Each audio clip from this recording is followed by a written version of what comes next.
want the world to recognize that. And the other issue is access to finance. You know, another injustice that happens is this. The northern part of the world, the rich countries, have been able to borrow trillions of dollars to deal with this pandemic. But they are borrowing at almost zero interest rates. When we borrow at high interest rates. In my own country, for instance, we've got a growing deficit because most of our revenue goes towards paying debt. And we are saying we want to borrow on really preferential, including at zero interest rates, so that when we get funding, we're able to use it for developmental needs. And that is why the limitations that are placed by financing institutions when they rate our countries is so unjust, because they say you must limit your deficit to 3%. Anything that goes about that, then they rubbish your country and you can no longer borrow. So it is important that we should be given the ability and the capability to raise funds. On the security side, Southern Africa is now involved in a war. In Mozambique, we're fighting insurgents who are spreading, and the Sahel region and so forth. And we've been in the DRC, South Africa, for many, many years. We need funding, because the mission of the United Nations is to ensure that there is peace in the world. And the rich countries who became rich, who became rich because they plundered and pillaged the countries that they colonized. The wealth that you see in the northern countries is the wealth that comes here, that comes from here. And we are saying, live up to your responsibilities. We need funding to fight the insurgents. And therefore, yes, the world system needs to fund us so that we continue to fight the war in our region. Lastly, the issue that is really going to be a boon for all of us is multilateralism. As Africans, we respect multilateralism, and we find that other parts of the world don't respect multilateralism. They usually act unilaterally. And you just hear a country has been throwing bombs in another country without going through a multilateral system. And we are saying multilateralism is important. We want to strengthen that, and all of us should act through the multilateral system.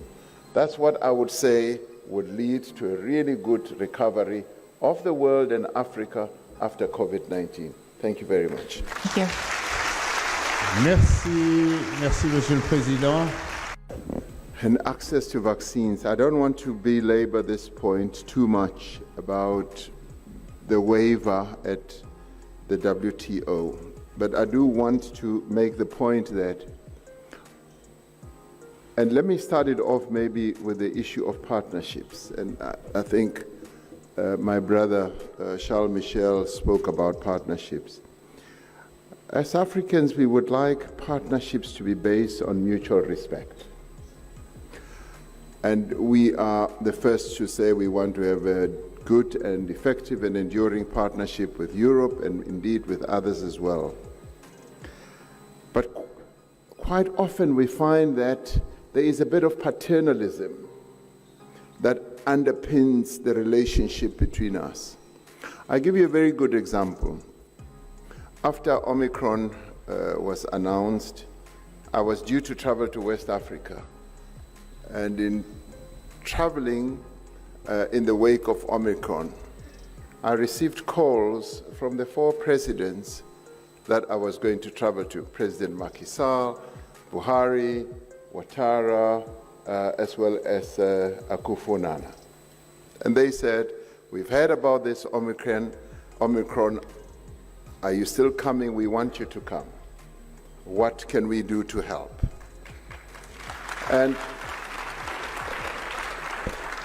And I said, President, if you're still relaxed about our coming, we are coming. A plane load of us, together with journalists, we got on the way. Before I left, I also got some calls from Europe.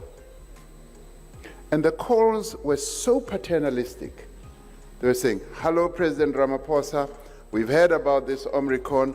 I am sorry to tell you that we are banning travel to Europe from South Africa and Southern Africa."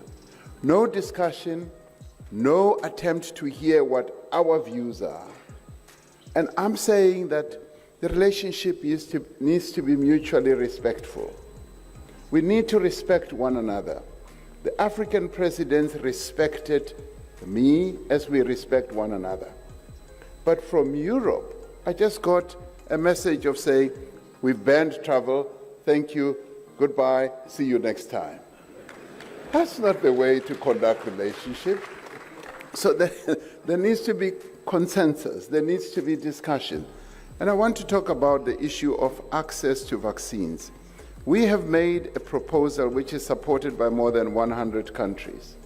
And what we have said is we want, and this comes back to what the youth were saying as well, they want to know whether they have a continent which will help to develop their skills, where they can thrive. But what do we want? We want to be able to make our own vaccines. And we will deal with the issue of reluctance for our Africans to take vaccines. But we want to make vaccines. We don't just want to fill and finish and package, which is what we are being offered. That we want you to build a capacity to fill, finish, and package, and we will send you the drug substance. And we say, no, we want you to relax the intellectual property rights for a while so that we can make the drug substance, because we have the capability. And there are quite a number of countries on the continent that can. And right now, we've got countries like Egypt, Nigeria, Ghana, Senegal, Rwanda, South Africa, and Kenya.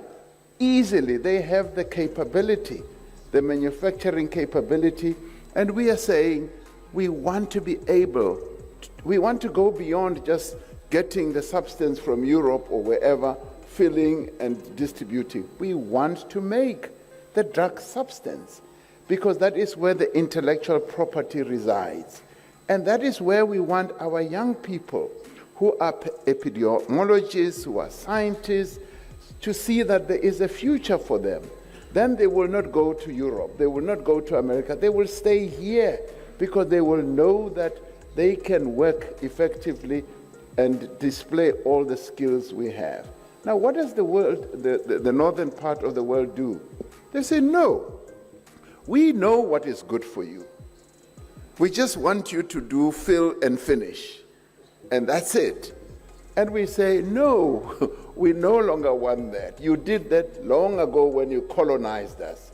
And when you raped and pillaged our countries, we're saying no now. We have the capability, and we want to make all these things ourselves. Now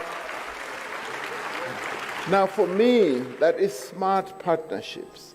We want to deal with Europe. We want to deal with the northern part of America and so forth on a respectful basis. We as Africans are respectful and have always been. And maybe that's where our mistake is. That's why we were colonized in the way that we were colonized, because we respect too much. And we say, respect us as well. Now, coming to the question you raised, there are quite a number of issues that we have to embark upon for our recovery. Obviously, we have to improve our health systems. And I reject the notion that no, you can't really have the vaccines because you don't have good health systems. It is the COVID-19 that is enabling us, that is giving us the wherewithal to move forward to improve our health systems. So it cannot be conditional. We will improve our health systems as we are dealing with COVID, because every crisis in the end does yield its own benefits.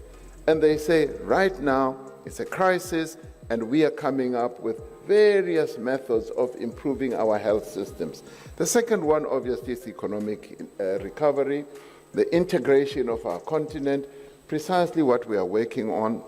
And the other one, of course, is the whole process of industrializing and building a manufacturing base. And this is where the North looks down on us. They say, no, you don't have, the wherewithal and all that. And we say, we are building it. And the other one is infrastructure. The infrastructure build that you're seeing here in Senegal is phenomenal.